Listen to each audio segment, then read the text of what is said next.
আব্দির আমার ছোট শাশুড়ের ছেলে, একটাই ছেলে একটা মেয়ে। ও 4 বছর হলে বিদেশে গেছে, যে এখনো কিছু করতে পারে নাই, দেনাপাতি করে দিছে। তার বড় বাপেরা চাচারা দিছে বা অন্য জায়গার থেকে লোন কিস্তির থেকে টাকা তুলে নিয়ে বিদেশে গেছে। ঋণপাতি কিছু শোধ করতে পারেনি। ঋণ শোধ করার জন্য তার বাবা মা এবং তার বোন গার্মেন্টসে কাজ করতো, করে ঋণ টিন শোধ করতে পারেনি। এখনো অনেক ঋণ আছে।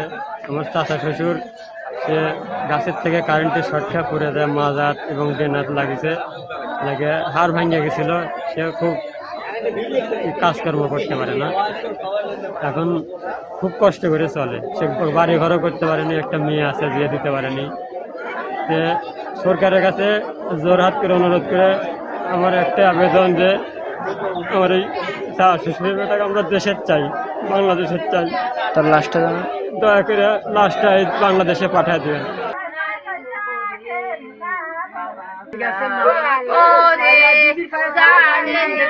আমার জানে আমি দেখবো চাই, আমার ধনে আমার বাড়ির জন্য আমার সরকার দিয়ে ভালো না, তো অফিস দেয় না আমার সরকার, আমার ধনে আমার বাড়ির দেয় না।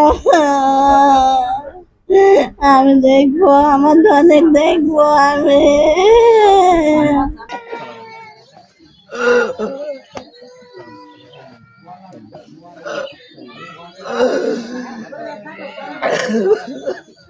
সরকার কাছে দাবি, আমার ভাইস্তে আজ 7 মাস হলে সৌদি আরব গেছে, ওখানে যা অ্যাক্সিডেন্ট হয়ে মারা গেছে। আমার ভাইস্তে বহু টাকা ঋণ করে গেছে, আমার 1 কাঠা জমি কিছু না, খালি ঋণের উপর আমার ভাইস্তে গেছে।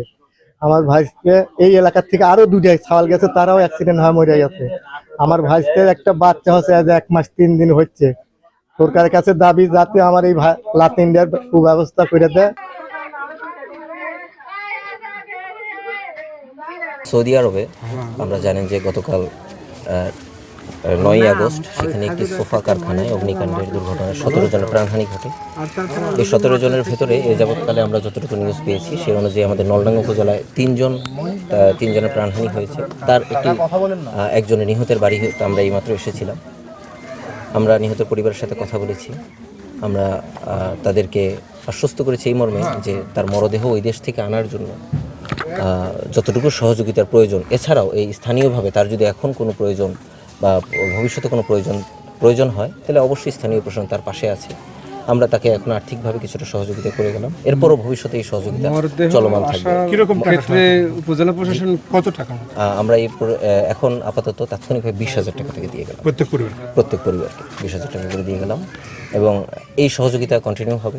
আমরা তাদের এই ঘরের অবস্থা, যে অবস্থা দেখলাম, এতেও যদি সহযোগিতার প্রয়োজন হয় ঘরের বিষয়ে, আমরা সেটাও ইনশাল্লাহ যথাযথ কর্তৃপক্ষ বরাবর আমরা ব্যবস্থা নেওয়ার জন্য আমরা চিঠি দেব, এবং আমরাও স্থানীয়ভাবে সেটাকে ব্যবস্থা নেওয়ার চেষ্টা করব।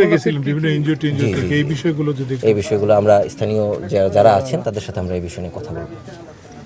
মরদেহ আসা উপলক্ষে প্রশাসনের পক্ষ থেকে কি ব্যবস্থা? মরদেহর জন্য আমরা স্থানীয় আমাদের অলরেডি জেলা ম্যাজিস্ট্রেট জনাব আসমা শাহিন স্যার, তিনি ইতিমধ্যেই কথা বলেছেন দূতাবাসের সাথে, এবং যাতে যত সহজে দ্রুত এই মরদেহকে এই দেশে পৌঁছানো যায় সেই জন্য তিনি চেষ্টা করে যাচ্ছেন।